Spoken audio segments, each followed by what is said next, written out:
కనిపిస్తూ ఉండేది 8%, ఒక సంవత్సరము దాని ముందు సంవత్సరము 9.8%. మనం 1.99% ఈయన నమోదు చేస్తూ ఉంటే ఏ రకంగా జిఎస్డిపి వృద్ధి రేటు ఏ రకంగా ఈయన చెప్పినట్టు 11.75%, 10.75% ఏ రకంగా నమోదవుతుంది? ఎవరి చెవిలో పువ్వు పెడతా ఉన్నాడు ఈ మనిషి?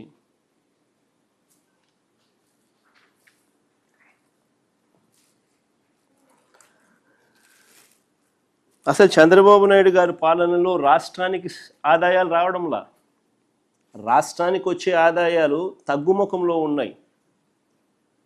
పెరుగుదల అనేది మిగతా రాష్ట్రాలతో పోలిస్తే మనం ఎందుకు పెరగడంలా? కారణం రాష్ట్రానికి సంబంధించిన ఆదాయాలు రాష్ట్రానికి రావడంలా.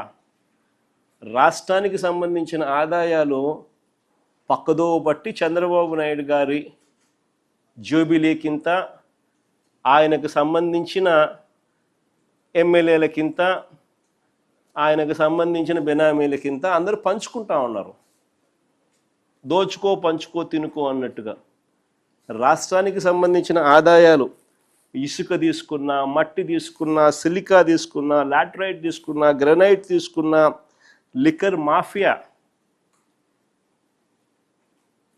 ద్వారా లిక్కర్ ఆదాయం తీసుకున్నా,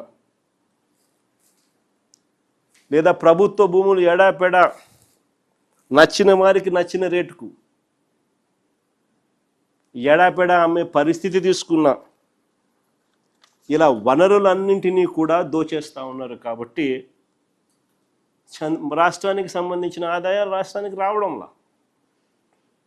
మరోవైపు చూస్తే ఆయనకో విమానంతో పాటు ఒక హెలికాప్టరు, ఆయన కొడుక్కో విమానం, ఆ విమానంతో పాటు ఒక హెలికాప్టరు, తర్వాత ఆయనకు మద్దతు ఇస్తూ ఉన్న ఆయన గారి డిప్యూటీ సీఎం పవన్ కళ్యాణ్ గారికి ఆయనకు ఒక విమానం, మళ్ళీ ఆయనకు ఒక హెలికాప్టరు.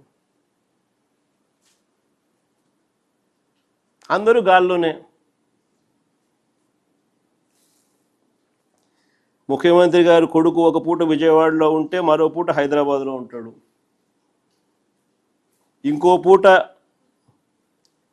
ఈ కొడుకు క్రికెట్ మ్యాచ్ కోసం పక్క దేశం వెళ్ళి కొలంబోలో మ్యాచ్ చూస్తాడు రాత్రికి. మరుసటి రోజు ఉదయం మళ్ళీ విజయవాడలో ఉంటాడు. మళ్ళీ ఆ సాయంత్రం విజయవాడ నుంచి ఢిల్లీకి పోతాడు. అంతే, ప్రైవేట్ విమానాలే. దేశంలో బాధ్యతాయుతమైన పదవుల్లో ఉన్న వాళ్ళు ఇలా జల్సాలు చేసిన సంబరాలు ఎక్కడైనా ఉన్నాయా? కొలంబోలో మ్యాచ్ ఆడతా అంటే ఈయనకేం స్వామి, నాకు అర్థం కాదన్నా. ప్రైవేట్ ఫ్లైట్లో కొలంబోకు పోయి మ్యాచ్ చూస్తాడు. ఈ టీవీ చూస్తే కనపడదా మ్యాచ్?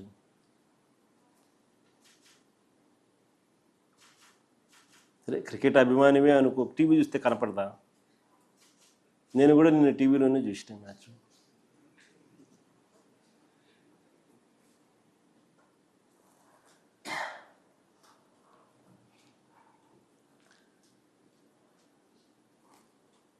రాష్ట్ర ఆదాయాలు ఎలా పెరుగుతాయి? ఇక రాష్ట్ర అప్పుల విషయంలోకి వస్తే మళ్ళీ అవే గోబెల్స్ ప్రచారాలు. చంద్రబాబు నాయుడు గారి నైజం నిజంగా కుక్కతోక వంకరే. అంటే ఎన్నిసార్లు మనము చెప్పినా కూడా ఎందుకయ్యా అబద్ధాలు చెప్తావు, వాస్తవాలు ఇవి, ఇదిగో వాస్తవాలు అని మనం ఎన్నిసార్లు ప్రజెంటేషన్ ఇచ్చినా, ఎన్నిసార్లు మనం సాక్ష్యాలు ఆధారాలతో సహా చెప్పినప్పటికీ కూడా అవే గోబెల్స్ ప్రచారాలు.